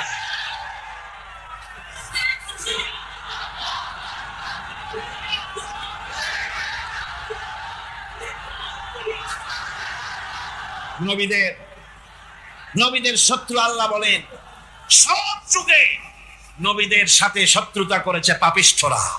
আল্লাহর কথা, কার কথা? সকল যুগে নবীদের সাথে শত্রুতা করেছে পাপিষ্ঠরা, নিকৃষ্ট ধরনের অপরাধীরা। সুতরাং নবী রাসূলদের অবস্থা যখন এই, তখন দ্বীনের দাওয়াত যারাই দেবে তাদের কিসমত এরকম হবেই। এই বাধার মোকাবেলা তাদেরও করতে হবে। এই যে বাধাটা আসে, এই যে মারে, অপরাধ কি? এই যে তারা চোর বা ডাকাত যাদের মারা হয়, আল্লাহ রাব্বুল আলামিন বলেন অপরাধ হলো, ওয়ামা নাকামু মিনহুম ইল্লা আইয়ুমিনু বিল্লাহিল আজিজিল হামিদ। অপরাধ হচ্ছে ঈমানদার লোকদের উপরে নির্যাতন চালিয়েছে, অন্য কোনো কারণে নয়। কারণ একটাই, তারা আল্লাহর জমিনে আল্লাহর দ্বীন প্রতিষ্ঠা করতে চেয়েছে, আর কোনো অপরাধ না।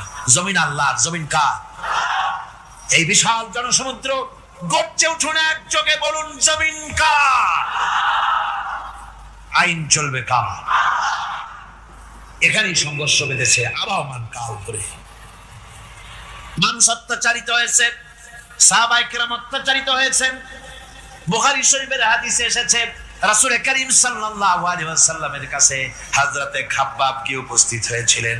হযরতে খাব্বাব বলেন, হাদিসটা এভাবে লেখা হয়েছে বুখারীতে, ওয়ান খাব্বাব বিন আরিদ রাদিয়াল্লাহু তাআলা আনহু قال شكونا إلى رسول الله صلى الله عليه وسلم وهو متوسد بردة له في ظل الكعبة। রাসূলুল্লাহর কাছে গেলাম, কাবা শরীফের কাছে গিয়ে দেখি নবীজি একটা চাদর গায়ে দিয়ে তিনি আরাম ফরমাচ্ছিলেন কাবা শরীফের ছায়ায়। সেখানে গিয়ে বললাম, আলা তাস্তানসিরু লানা আলা তাদউ লানা ইয়া রাসূলুল্লাহ, হে আল্লাহর রাসূল, আপনি কি আমাদের জন্য আল্লাহর কাছে দোয়া চাইবেন না? আপনি কি আল্লাহর কাছে আমাদের জন্য সাহায্য চাইবেন না? আমাদের লোকগুলিকে, মুসলমানগুলিকে মারতে মারতে তো শেষ করে ফেলে দিল। তারা আমাদের সুমাইয়াকে মারলো, আমাদের খাব্বাবকে উটের সাথে পায়ের দড়ি লাগায় টানলো, আমাদের খোবাইবকে তারা আগুনের উপরে চিৎ করে শোয়ায় রাখলো, না খায় রাখতেছে, মারতেছে, কষ্টে তো শেষ হয়ে গেলাম। হুজুর, আপনি কি আমাদের জন্য দোয়া করবেন না? হাদিস শরীফে এসেছে, নবীজি উঠে বসলেন সোজা হয়ে। নবীজি বলেন, ও আমার সাহাবী, ও খাব্বাব, শোনো, তোমাদের আগে এই পৃথিবীতে যারা দ্বীনের দাওয়াত দিতে এসেছিলেন তাদেরকে সমকালীন রাষ্ট্র শক্তি, সমাজ শক্তি তাদেরকে ধরতো। ফায়ুখাজুর রাজুলু, তাদেরকে তারা ধরতো। ফায়ুফারু লাহু ফিল আরদ, আর তার জন্য জমিনের ভিতরে কবর বানাইতো। ওই কবর ফায়ুজালু ফিহা, ওই কবরের ভিতরে তাকে কোমর পর্যন্ত গেড়ে দিত। সুম্মা ইউতা বিল মানশার, এরপরে করাত আনতো। ফায়ুদাউ আলা রাসিহি, এরপরে ওই করাত তার মাথার উপরে রাখতো। ফায়ুজালু নিসফাইন, এরপরে করাত দিয়া চিরে জীবিত মানুষটারে দ্বিখণ্ডিত করে ফেলে দিত।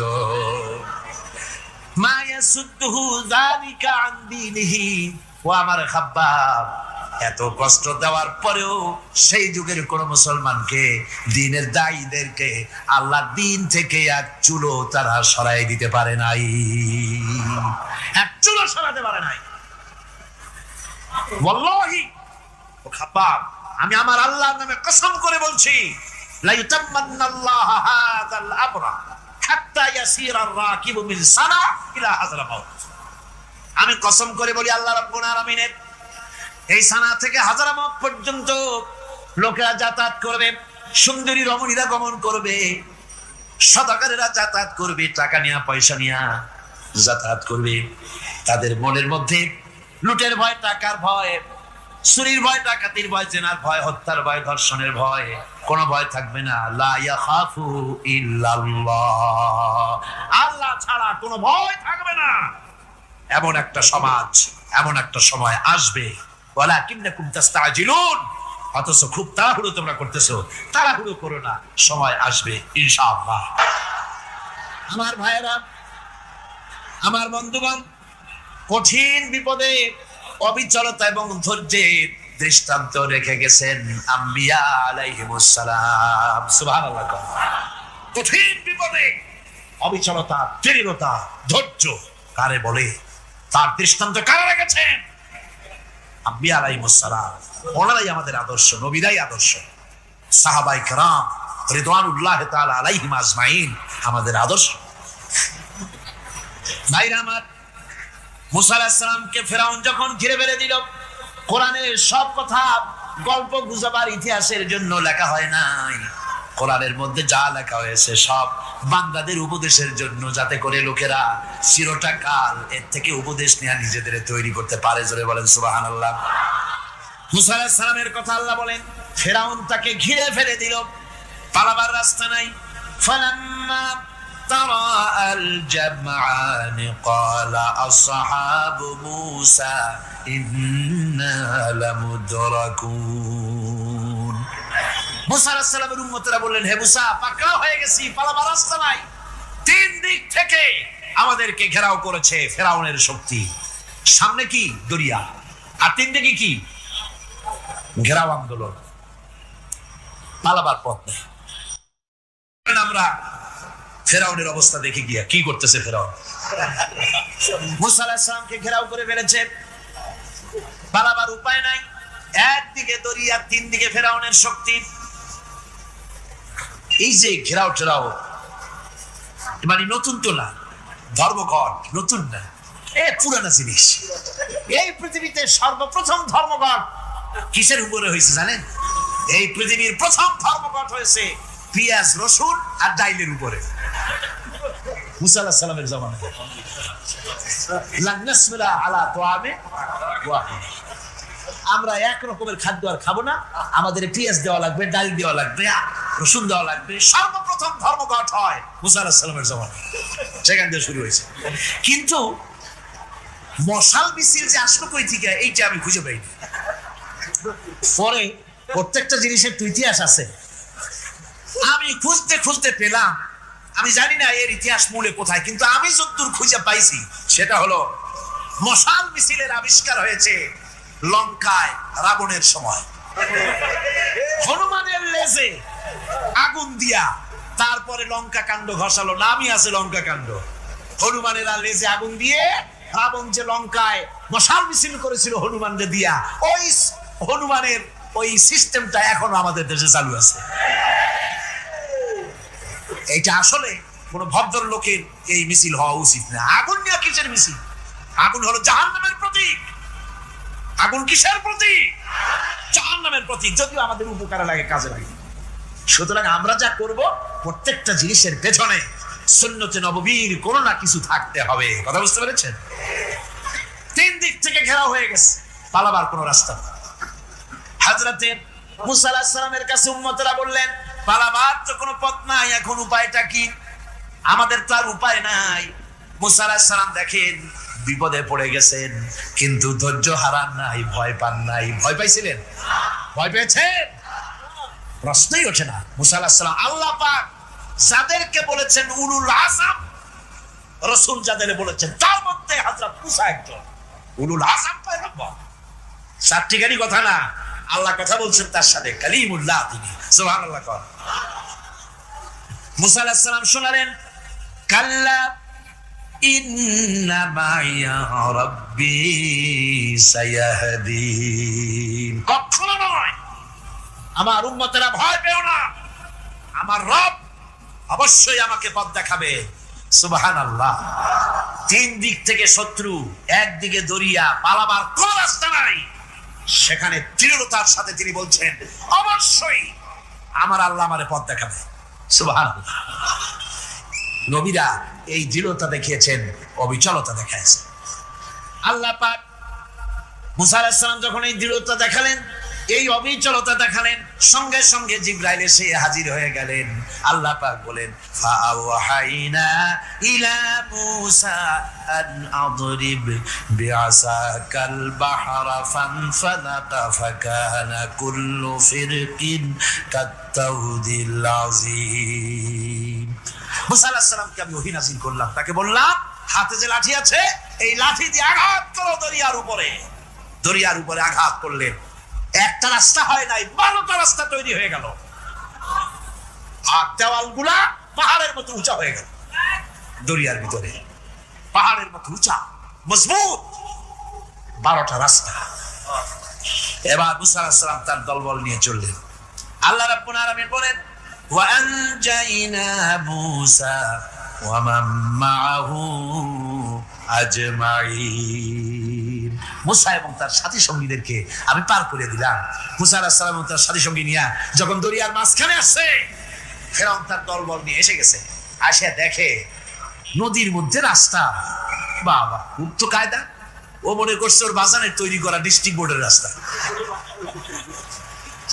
ওর লোকজন নিয়ে নেমে গেছে দরিয়ার ভিতরে। ও আসছে মাঝখানে, মুসা আলাইহিস সালাম চলে গেছে মোপা দরিয়া পার। মাঝখানে যখন এসে গেল, আল্লাহ রাব্বুল আলামিন পানিকে অর্ডার করলেন কুন। আল্লাহর তো বটন টেপা লাগে না, মুখ দিয়া কোনো হুকুম করা লাগে না, শুধু বলেন কুন। যে ব্যাপারে কুন বলেন ফায়াকুন, সাথে সাথে হয়ে যায়। আল্লাহ বললেন কুন, আর অমনি রাস্তা বন্ধ হয়ে গেল। এবার তুফান শুরু হয়েছে নদীতে, ঢেউয়ের উপরে ঢেউ, মৌজুন কাল জিবাল, পাহাড়ের মতো উঁচু হয়ে হয়ে ঢেউ আসতেছে। দলবল ঘোড়া আর অস্ত্রপাতি যা ছিল সব মরে শেষ। এবার ফেরাউন একা উপরে ওঠে আর নিচে নামে, পানি খেতে খেতে পেটের কাম সারা। জনমের খাওয়া খাইছে পানি। এখন জান যা, বাঁচবার আর উপায় নাই, বাঁচবার আর উপায় নাই। ফেরাউন তার নিজের জীবন সম্পর্কে হতাশ হয়ে গেল। এবার ফেরাউন বলতেছে, আমানতু আন্নাহু লা ইলাহা ইল্লাল্লাযী আমানাত বিহি বানু ইসরাঈল। আমি ঈমান আনলাম, আমি ঈমান আনলাম আল্লাহ ছাড়া কোনো ইলাহ নাই। ওই আল্লাহর উপর ঈমান আনলাম যে আল্লাহর উপরে ঈমান এনেছে বনি ইসরাঈলেরা। আল্লাহ যাতে ঠিক পাইছে কোন আল্লাহর উপর ঈমান আনছে। বনি ইসরাঈলের আল্লাহর উপর ঈমান আনলাম। আল্লাহ এই তো মুসলমান হয়ে গেছি, এরপরও আমার সুবাও কেন? আল্লাহ রাব্বুল আলামিন জবাবে বলেন, আল আন, এখন وَقَدْ عَصَيْتَ قَبْلُ وَكُنْتَ مِنَ الْمُفْسِدِينَ। এখনই ঈমান আনার কথা বলছো, অথচ যুগের পর যুগ, বছরের পর বছর ধরে আমার মানুষের উপরে মন গড়া আইন চালায়েছো, আমার পয়গম্বরের সাথে বেয়াদবি করেছো। আজ তোমাকে আমি ছাড়ছি না, তোমাকে আজকে ছেড়ে দেব না, আমি তোমাকে মারবো। আর সমস্ত প্রাণীগুলিকে, স্থলচর প্রাণীগুলিকে আল্লাহ পাক অর্ডার দিয়ে দিলেন, এই ফেরাউনের লাশকে ডুবাবি না, পচাবি না, খাবি না। আলিয়াউমা নুনাজ্জিকা বিবাদানিক, আমি তোমার শরীরে বাঁচায় দেব। পোকে খাবে না, পানিতে পচবে না, মাছে খাবে না, কুমিরে খাবে না, দুনিয়ার কোনো পশুতে খাবে না। আমি তোরে শুটকি বানাইয়া রাখবো, যাতে করে দুনিয়ার সমস্ত ফেরাউন যত যুগে যুগে আসে তোরে দেখে যেন হেদায়েত নিতে পারে। ফেরাউনকে আল্লাহ শুটকি বানায় রাখছে। আমি ফেরাউনদের লাশ দেখেছি ব্রিটিশ মিউজিয়ামে। ফেরাউন তো একটা না, অনেকগুলা। আসলটারে অবশ্য দেখিনি। ব্রিটিশ মিউজিয়ামে ওই ফেরাউন গুলার লাশ যখন অসুবিধা হয়, মমিগুলি, তখন ইংল্যান্ডে নিয়ে যায় চিকিৎসা করাবার জন্য। চোখ টোক আছে গর্তের ভিতরে, তারপরে চামড়া টামড়া হাড়ের সাথে মিশানো, ওইভাবে চেহারা দেখলে মনে হয় যে সত্যি ফেরাউনি গুলা। আর ব্রিটিশের কাম মিশর থেকে নামছে এমন কোন জিনিস নাই। আমি সেখানে এক বক্তৃতা বলছিলাম, আপনারা এদের কোন সভ্য, এদের কোন ভদ্র, এরা হলো ইন্টারন্যাশনাল সোর। ওরা সারা দুনিয়া চুরি করেছে। লন্ডনে বক্তৃতা করেছি, সারাটা দুনিয়া চুরি করছে, আমাদের দেশকে শোষণ করেছে। এই বিশাল ভূভাগকে শোষণ করে ইংল্যান্ডের দ্বীপটাকে তারা সাজাইছে। তারা ময়ূর সিংহাসনের, শাহজাহানের ময়ূর সিংহাসনের ময়ূরের বাম চোখে কোহিনূর মণি লাগাইছিলেন। শাহজাহান ময়ূরের ডান চোখে কোহিনূর মণি লাগায় নাই। কোহিনূর মণির অনেক দাম, আমি দেখে এসেছি মণি। এখন সেটা কুইন এলিজাবেথের মুকুটে শোভা পাচ্ছে।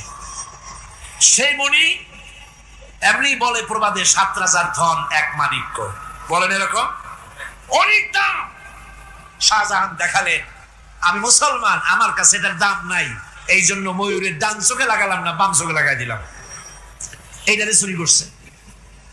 তারপরে মিশর থেকে, মিশরের মুভি চুরি করেছে, জুতা চুরি করছে, ছাতি চুরি করছে, পিসা চুরি করেছে। আমি বললাম, এগুলা কি ভদ্রলোক নাকি? এরা জুতা চোর, পিসা চোর, লাঠি চোর, সব চুরি করছে। যাই দেখেন ব্রিটিশ মিউজিয়ামের মধ্যে সব দুনিয়া চুরি করা জিনিস নিয়ে তারা মানুষকে দেখাইয়া পয়সা অর্জন করছে। টিপু সুলতানের তরবারিটা পর্যন্ত চুরি করেছে। আজ পর্যন্ত ব্রিটিশ মিউজিয়ামে টিপু সুলতানের তরবারিটা আছে, আমি তরবারিটা দেখে এসেছি। আমার বন্ধুগণ, বলতেছিলাম যে পৃথিবীতে আল্লাহ রাব্বুল আলামিন নবীরা তাদের চরিত্র দিয়ে বিপদের মোকাবেলা করে, দুনিয়ার সামনে কঠিন বিপদের মোকাবেলা করে অবিচলতা, দৃঢ়তা দেখায় গেছেন যে কেমন করে এই পৃথিবীতে বিপদের সামনে মোকাবেলা করতে হয়। ধৈর্য ধরতে হবে, বিপদ আসবে পাহাড় সমান হয়ে, আপনাকে ধৈর্য ধারণ করতে হবে সেভাবে বুক বেঁধে। যেহেতু এটা যদি বিশ্বাস হয় যে আমার কিসমতে যা আছে তার থেকে বেশি কিছু হবে না, তাহলেই আপনার ধৈর্য আসবে, ভয় পাবেন না। কথা ঠিক কিনা কন? এবারে হযরত হুদ আলাইহিস সালাম সম্পর্কে আল্লাহ রাব্বুল আলামিন বলেন, হযরত হুদকে যখন ষড়যন্ত্র হলো, কাফির বেঈমানেরা তাকে মেরে ফেলার জন্য যখন সরকারি ষড়যন্ত্রে লিপ্ত হয়ে গেল, হযরত হুদ সমাজের এই চ্যালেঞ্জের মোকাবেলা করলেন। হযরত হুদ বলেন, ফাকিদুনি জামিআন সুম্মা লা তুনজিরুন ইন্নী তাওয়াক্কালতু আলাল্লাহি রাব্বি ওয়া রাব্বিকুম। আমি তোমরা তোমাদের ষড়যন্ত্র আমার বিরুদ্ধে যত পারো আমার বিরুদ্ধে ষড়যন্ত্র চালাও, এতটুকুন আমার অবকাশ দিও না। আমি এমন আল্লাহর উপরে ভরসা করেছি যার হাতের ভিতরে তোমাদেরও জান আর আমারও জান। যা পারো তাই করো। সরকার সমস্ত শক্তি একত্রিত হয়ে আমার মোকাবেলা করো। একদিকে হুদ আলাইহিস সালাম, আর একদিকে গোটা জাতি। হযরত হুদ ভয় পায় নাই। সুবহানাল্লাহ। ঈমান বিল্লাহ মানুষের কলিজাকে এভাবে শক্ত করে দেয়। কোন আলহামদুলিল্লাহ। এবারে এই বিপদের, কঠিন বিপদের মোকাবেলা করে আমার রাসূল যে প্রমাণ দিয়া গেলেন, আমার রাসূল যে কঠিন বিপদের মোকাবেলা করলেন, ভাইরা আমার, হিজরতের রাতে সওর পাহাড়ের ভিতরে যখন তিনি আশ্রয় নিলেন, হযরতে আবু বকরের সাথে ছিলেন। হযরতে আবু বকর রাদিয়াল্লাহু তাআলা আনহু বলেন, হুজুর আপনি দাঁড়ান, এটা তো পাহাড়িয়া গুহা, গুহার ভিতরে সাপ থাকতে পারে, বিচ্ছু থাকতে পারে, আমি আগে ঢুকি, বিপদ যদি হয় আমার উপর থেকে হয়ে যাক। গুহার ভিতরে নেমে গুহা সাফ করলেন। এরপরে হুজুরকে ডাকলেন, হুজুর তাশরীফ নিলেন গুহার ভিতরে। এরপরে হুজুর বললেন, আবু বকর পাহাড়ে হেঁটে হেঁটে 2-3টা পাহাড় পাড়ি দিয়া যাওয়া লাগে সূর পাহাড়ে। মদিনার সোজা রাস্তা হুজুর ধরেন নাই, মেসফালার পথ দিয়া জাবালে খেদোয়ার উপর দিয়া 3টা পাহাড় পাড়ি দিয়া তারপরে হুজুর গেলেন সূর পাহাড়ে। গুহার ভিতরে হুজুর তাশরীফ নিলেন। বললেন, আবু বকর তুমি বসো, তোমার উরুর উপরে মাথা রেখে আমি একটু আরাম করি। হযরতে আবু বকর বসলেন, হুজুর তার উরুর উপরে মাথা রেখে ঘুমায় গেলেন। আর এরপরে কাফির বেঈমানেরা তালাশ করতে করতে কাফেররা এসে গেল পায়ের চিহ্ন দেখে দেখে গর্তের কাছে। হযরত আবু বকর ভয়তে কেঁদে ফেললেন, আরে আর তো উপায় নাই, এবার তো ধরা পড়ে গেছি, এবার নবীজিকে মেরে ফেলে দেবে। নবীর মহব্বতে, নিজের মহব্বতে নয়, নবীর মহব্বতে কাঁদতেছিলেন। হুজুর বলেন, হুজুরের ঘুম ভেঙে গেল। বলো, আবু বকর কাঁদো কেন? ছেলের কথা, মেয়ের কথা, বিবির কথা, বাড়ির কথা মনে পড়লো নাকি? হযরত আবু বকর বলেন, ইয়া রাসূলুল্লাহ, আল্লাহর কসম করে বলি, যেদিন ঈমান এনেছি এই কলিজার ভিতরে মা বাপ, স্ত্রী, পুত্র, পরিজন, এমনকি আমার নিজের জীবনের চাইতে আপনারে বেশি ভালোবাসি। তা কাঁদো কেন? কাঁদো কেন? হযরত আবু বকর বলেন, হুজুর ধরা পড়ে গেছি, কাফেররা এসে গেছে, গর্তের কাছে তাকালি আমাদের দেখতে পাবে, আমরা তো মাইনরিটি, ওরা তো মেজরিটি, আমরা তো ধরি মারি ফেলাই দেবে, আপনাকে মেরে ফেলে দেবে, এই জন্য কাউকে। আল্লাহ রাব্বুল আলামিন, হুজুর তখন কি দৃঢ়তা, কি অবিচলতা, কি ধৈর্যের পাহাড় সম মনোবৃত্তি তখন দেখালেন। আল্লাহ কোরআন শরীফে চিরকাল যাতে মানুষেরা হেদায়েত দিতে পারে, সেজন্য হুজুরের কথা উঠাই দিলেন কোরআনে। আল্লাহ পাক বলেন, ইযহুমা ফিল গার إذ يقول لصاحبه لا تحزن إن الله معنا। ও বন্ধু, ভয় পেও না, আল্লাহ আমাদের সাথে আছেন। সুবহানাল্লাহ। আল্লাহ আমাদের সাথে আছেন। আমরা মাইনরিটি নই, আমরা মেজরিটি। আল্লাহ আছে আমার সাথে, ভয় পাওয়ার কোনো কারণ নেই। সুবহানাল্লাহ। আল্লাহ পাক বলেন, فأنزل الله سكينته عليه وأيده بجنود لم تروها। আমি এদের অন্তরের ভিতরে আমি শান্তি নাজিল করে দিলাম, প্রশান্তি দিয়া দিলাম, আর আমি সাহায্য করলাম, আর এমন সব সৈন্য পাঠায় দিলাম যে সৈন্যগুলি তোমরা দেখতে পাও নাই। সুবহানাল্লাহ ওয়া বিহামদিহি। ভাইরা আমার, রাসূল করিম সাল্লাল্লাহু আলাইহি সাল্লাম এই বিপদের মাঝে, চরম বিপদের মাঝে অবিচলতা, দৃঢ়তা, কঠিন আত্মনির্ভরতা দেখিয়েছেন। এগুলি হলো ঈমানের 5 নম্বরের উপকারিতা। আল্লাহর প্রতি ঈমান আনলে এভাবে পাহাড় সম ঈমান মজবুত হয়ে যায়। জেলের পরোয়া করি না, ফাঁসির পরোয়া করি না, শহীদ হওয়ার পরোয়া করি না, মেরে ফেলে দেবে, উড়ায় দেবে, হত্যা করবে, পরোয়া করি না। পরোয়া করি কেবলমাত্র কাকে? জনগণের কারে? এইরকম মুসলমান হাজার হাজার লাখ লাখ দরকার নাই, 313 জন যথেষ্ট। কয়জন যথেষ্ট? 313 জন যথেষ্ট। বদলে যারা জান দিয়ে মাল দিয়ে দিনকে প্রতিষ্ঠিত করেছিলেন, এরকম 313 জনই যথেষ্ট ছিল। এই দৃঢ়তা, এই অবিচলতা, এই ঈমান, এই ধৈর্য শিক্ষা দেয়, এই উপকার করে ঈমান বিল্লাহ। আল্লাহর প্রতি ঈমান আনলে এভাবে পাহাড়ের মতো শক্ত হয়ে যায় কলিজা। কোন আলহামদুলিল্লাহ। আমার বন্ধুগণ, এবার আমি বলবো সর্বশেষ উপকারের কথাটা বলি, মোনাজাত ছেড়ে দেব। কয়টার কথা বলছিলাম? উপকার 6টা উপকারের কথা বলেছি। অনেকগুলি বৈশিষ্ট্য, অনেকগুলি উপকারের মধ্যে আল্লাহর প্রতি ঈমানের 6টা উপকারের কথা 5টা বলা হয়ে গেছে।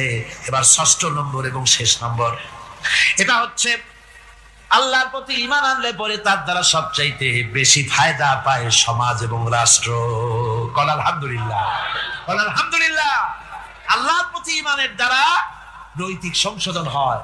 আল্লাহ পাক বলেছেন ঈমানদার ব্যক্তিদের জন্য এটা হলো 2 নম্বরের বৈশিষ্ট্য। ওয়াল্লাযীনা ইয়াকুলুনা রাব্বানা সরিফ আন্না আযাবা জাহান্নাম ইন্না আযাবাহা কানা গরামা। রহমানের বান্দার, খাঁটি বান্দার 3 নম্বরের বৈশিষ্ট্য হচ্ছে এই, তারা আল্লাহ রব্বুল আলামিনের দরবারে হাত তুলে ফরিয়াদ জানায়, আল্লাহর কাছে মোনাজাত করে। আল্লাহ রব্বুল আলামিনকে বলে, আয় আল্লাহ, হে আমার প্রভু, আয় আমার রব, জাহান্নামের আগুন থেকে দয়া করে আমারে বাঁচাও। জোরে বলেন আমিন, জোরে বলেন আমিন। জাহান্নামের বর্ণনা আমরা এই মাহফিলে করেছি, করি নাই? মনে আছে? দারুণ কঠিন জায়গা, অত্যন্ত কঠিন জায়গা, মারাত্মক জায়গা জাহান্নাম। ওই জাহান্নামের জন্য আল্লাহর কাছে কাঁদতে হবে, মাপ চাইতে হবে জাহান্নাম থেকে। মুমিন ব্যক্তির 3 নম্বরের বৈশিষ্ট্যই তাই। সে বলবে, রব্বানা সরিফ আন্না আযাবা জাহান্নাম ইন্না আযাবাহা কানা গরামা। আয় আল্লাহ, তোমার জাহান্নামের শাস্তি থেকে তোমার কাছে মাপ চাই। আল্লাহ পাক বলেন এই জাহান্নামের শাস্তি বড়ই প্রাণান্তকার হবে। ইন্নাহা সাআত মুস্তাকাররান ওয়া মুকামা। জাহান্নাম হচ্ছে অবস্থানের জন্য অত্যন্ত নিকৃষ্ট, খুবই খারাপ জায়গা এই জাহান্নাম। কিন্তু মুসলমানদের অবস্থাটা ভিন্ন। মুসলমানেরা নেক আমল করে, ইবাদত বন্দি করে, তা সত্ত্বেও তার কলিজা কাঁপতে থাকে। সুবহানাল্লাহ, তার কলিজা কাঁপতে থাকে যে আমি যে ইবাদত করছি এই ইবাদত আল্লাহর দরবারে মঞ্জুর হচ্ছে কিনা। এই জন্য তার মন কাঁদতে থাকে। সে আমলের উপর নির্ভর করে থাকে না, সে আল্লাহর দয়ার উপরে নির্ভর করে। কিসের উপরে নির্ভর করে? আল্লাহর দয়া, আল্লাহর রহমতের উপরে নির্ভর করে। আর সে আল্লাহর কাছে কাঁদতে থাকে, রব্বুল আলামিন, তুমি দয়া করে মেহেরবানি করে আমার হিসাব নিও না। আমার এই হিসাব করে যদি বেহেশতে দাও তাহলে তো বেহেশতে যাইতে পারবো না। কিয়ামতের দিন আল্লাহ রব্বুল আলামিন কোন মানুষকে যদি হিসাবের জন্য ধরে ফেলেন, তাহলে ওই বান্দার আর জাহান্নাম ছাড়া কোনো পথ নাই। এই জন্য আল্লাহ শিখায় দিয়েছেন, বান্দা দোয়া কর, ওয়াদখিলনাল জান্নাতা বিগাইরি হিসাব। আয় আল্লাহ, বিনা হিসাবে তোমার জান্নাত আমাকে দান করো। আবার হুজুর দোয়া করেছেন, আল্লাহুম্মা হাসিবনি হিসাবান ইয়াসীরা। আয় আল্লাহ, তুমি আমার সহজ হিসাব নাও। পড়েন, আল্লাহুম্মা হাসিবনি হিসাবান ইয়াসীরা। হিসাবে ইয়াসীর, সহজ হিসাব। আয় আল্লাহ, তুমি আমার সহজ হিসাব নাও। এই হাদিসের ব্যাখ্যা এসেছে সহজ হিসাব কি? ব্যাখ্যা এসেছে সহজ হিসাবটা হচ্ছে আল্লাহ রাব্বুল আলামিন কিয়ামতের ময়দানে তার কোন বান্দাকে যদি রহমত করতে চান, কোন বান্দার প্রতি যদি দয়া করতে চান, কাউকে যদি ক্ষমা করতে চান, তাহলে আল্লাহ রাব্বুল আলামিন তাকে একটা পর্দার আড়ালে রেখে নেবেন। একটি পর্দার আড়ালে রেখে নিয়ে আল্লাহ পাক জিজ্ঞেস করবেন, বান্দা তুই কি এই গুনাহগুলি করেছিলি নাকি? এইটা এই সব গুনাহ করেছিস নাকি? আল্লাহ জিজ্ঞেস করবেন বান্দাকে, অবস্থাটা কেমন হবে চিন্তা করেন। বান্দা এইগুলি করেছিস নাকি? বান্দা ভয়তে থরথর করে কাঁপতে থাকবে, কলিজা ভয়তে কাঁপতে থাকবে, অস্থির হয়ে যাবে। সে স্বীকার করবে, রব্বুল আলামিন, তুমি যা বলেছো আমি সব অন্যায় আমার দ্বারা হয়েছে, আমি বুঝতে পারি নাই, আমাকে মাফ করে দাও। রব্বুল আলামিন বান্দাকে বলবেন, যা বান্দা, আমি তোকে মাফ করে দিলাম, আমার জান্নাতে চলে যা। সুবহানাল্লাহ, সুবহানাল্লাহ। সুতরাং জাহান্নামের শাস্তি থেকে সব সময়ের জন্য আল্লাহর কাছে মাপ চাইতে হবে। ওয়াল্লাযীনা ইযা আনফাকু লাম ইউসরিফু ওয়া লাম ইয়াকতুরু ওয়া কানা বাইনা যালিকা কাওয়ামা। রহমানের প্রকৃত খাঁটি বান্দা তারা, যারা নাকি যখন খরচ করে খরচের সময় বেহুদা খরচ করে না, আবার খরচের ভিতরে কার্পণ্যতাও তারা করে না।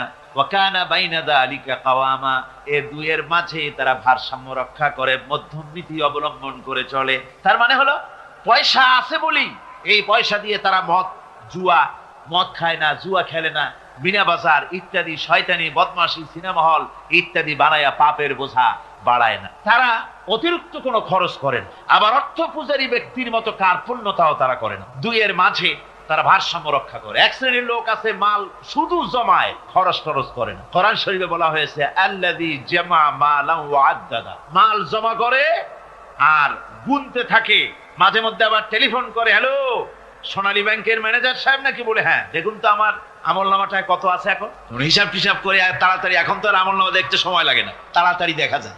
আগে যেমন ব্যাংকে গিয়ে যদি জানতে কেউ চাইতো যে আমার ডেবিট কত, ক্রেডিট কত, ব্যালেন্স কত ইত্যাদি জানতে চাইলে তাকে একেবারে সেই লেজার খোলা লাগে, বিরাট বিরাট বই, বড় বড় কিতাব যা গরুর গাড়ি দিয়ে টানা লাগে, এত বিশাল বিশাল বই ছিল। প্রিয় ভাই সব, নবী করিম সাল্লাল্লাহু আলাইহি সাল্লাম বলেছেন জান্নাতের সুখ আর শান্তি কোন চোখ নাই যা দেখেছে, যা কোন অন্তঃকরণ নাই যা কল্পনা করতে পেরেছে। এই জান্নাত মুত্তাকিদের জন্য আল্লাহ রাখছেন, সুবহানাল্লাহ। জান্নাতীরা ভাবতেও পারবে না সেই নিয়ামতগুলি কি। সেই মুহূর্তে আল্লাহর নবী মুহাম্মদুর রাসূলুল্লাহ সাল্লাল্লাহু আলাইহি ওয়াসাল্লাম বলবেন, রব্বুল আলামিন, আমার উম্মতেরা জান্নাতীরা বুঝতে পারে নাই আপনার কাছে কি নিয়ামত আরো বেশি আছে। আমার এই উম্মতেরা জান্নাতীরা আপনার ওয়াদা মোতাবেক সব পেয়েছে, কিন্তু একটি জিনিস এখনো তাদের কিসমতে হয় নাই। সেই জিনিসটা হলো যারা তার রবকে না দেখে শুধু কোরআন আর হাদিসের কথা শুনে আরামের ঘুম হারাম করে তাহাজ্জুদের নামাজ আদায় করেছিল, চোখের পানি ফেলেছিল।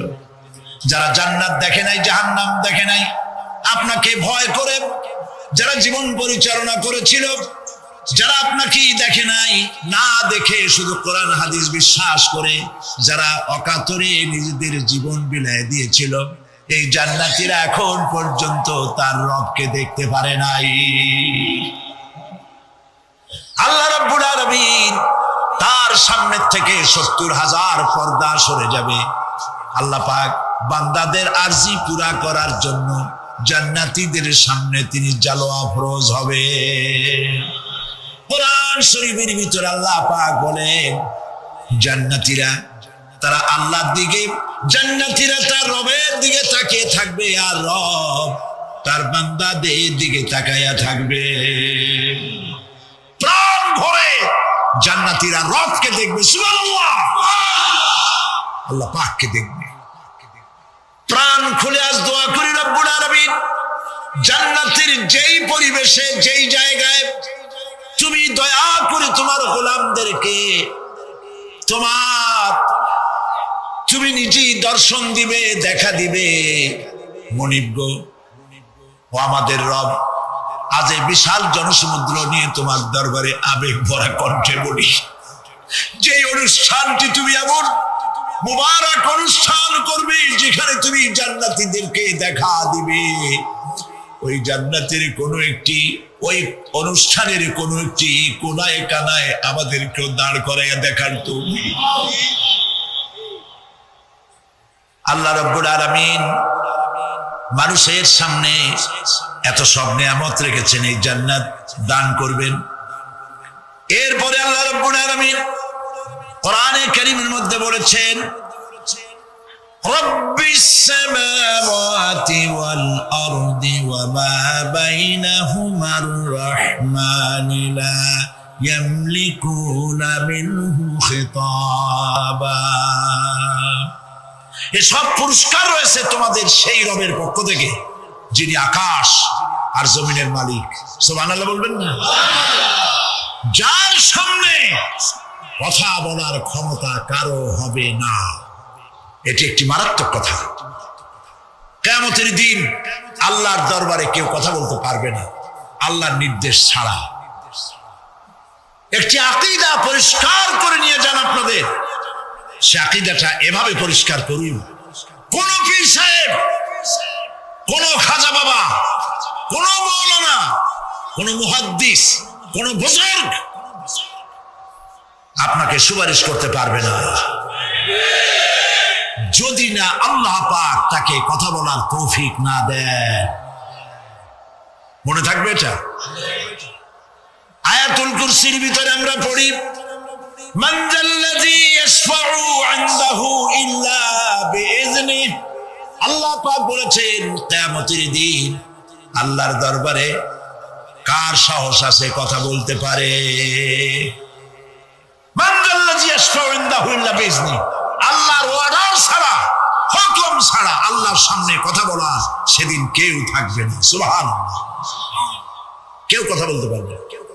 সুপারিশ করতে হবে আল্লাহ যারে বলেন তুমি করো, অমুকের জন্য করো, সেই ব্যক্তি শুধু তার জন্যই করতে পারবে, আর কেউ কথা বলতে পারবে না। সেই কঠিন হাসরের ময়দান, যেদিন শুধুমাত্র আল্লাহ পাক কথা বলবেন, আর যারে বলতে বলবেন সেই কেবলমাত্র বলতে পারবে। সুপারিশ এটি আল্লাহ পাক কিয়ামতে পারমিশন দিলে বলা যাবে। হযরত ইব্রাহিম আলাইহিস সালাম, হযরত ইব্রাহিম আলাইহিস সালাম কিয়ামতের দিন তার নিজের পিতা সম্পর্কে সুপারিশ করবেন। রব্বুল আলামিন, আমার আব্বার জন্য সুপারিশ করতেছি, মেহেরবানি করে জাহান্নাম থেকে তারে আপনি রক্ষা করুন। আল্লাহ রব্বুল আলামিন বলবেন, ইব্রাহিম তোমার সুপারিশ মঞ্জুর হবে না। প্রিয় ভাই সব একটু মাথা খাটান, চিন্তা করেন। উলুল আযম পয়গম্বর, জাতির পিতা। কে জাতির পিতা? চিল্লায় বলুন, কলিজা সাফ করে ফেলুন। মুসলমানদের জাতির পিতা হাফিজ আমি কেউ হতে পারে না।